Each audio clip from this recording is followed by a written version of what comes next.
তাহিরি ওনাকে ফিলিস্তিনের পক্ষে ডাক দিয়েছে। ওর মতো শয়তান যদি ফিলিস্তিনের পক্ষে ডাক দেয়, শয়তান তো বসে বসে আসবে যে ও আমার চাইতে বড় শয়তান, এত শিরিক বাংলাদেশে কেউ করে না। কথা বলেন। কেল্লা বাবা, ফতে বাবা, শাহ আলী বাবা, দয়াল বাবা, আর ওই শয়তান নাকি সাতক্ষীরা জেলায় আসে। এত বড় শয়তান এই জেলায় ঢোকে কি করে? সোচ্চার হবেন যারা প্রকাশ্য শিরিক করেছে, যে মানুষগুলো প্রকাশ্য ইসলামী আন্দোলনের বিরুদ্ধে অবস্থান নিয়ে হাসিনার পক্ষে একেবারে সরাসরি ভোট চেয়েছে। আপনি দেখেন ওবায়দুল মুক্তাদির ব্রাহ্মণবাড়িয়ায় শয়তানের পক্ষে তাহিরি ভোট চাচ্ছে।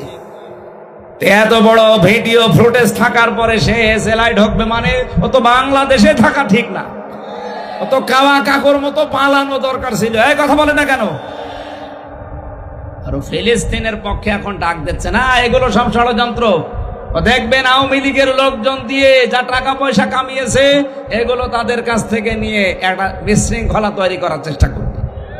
গোপন খবর তো আমরা জানি, নাই তো 12 এপ্রিল সারা বাংলাদেশের সব দলমত এক হয়ে গেল, ওই শয়তানরা আসে নাই। কথা বলেন। জামাত, বিএনপি, জাতীয় পার্টি কি সব এক হয়ে গিয়েছিল না? বাংলাদেশে শুধু মনে হয় কয়েকটা যারা মানুষ নামে কলঙ্ক, তারা বাদ দিয়ে সব এসেছিল। আর ওই শয়তানরা বলছে না, আমরা ওদের সাথে নেই, আমরা আলাদা। বিশ্ব ওই দিন একটা চমক দেখলো, আর ওরা বলছে আমরা আলাদা। এই এখন একটা বিশৃঙ্খলা তৈরি করার জন্য ওদের তো টাকা পয়সার অভাব নেই, মারিং কাটিং করা টাকা, ওইগুলো এখন হালাল করবে।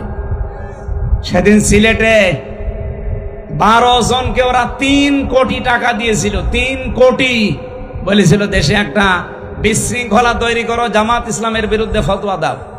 ধরেছে প্রশাসন, পিটিয়েছে। একজন বলছে আমারে পিটাবেন না, আমি সব বলে দিচ্ছি।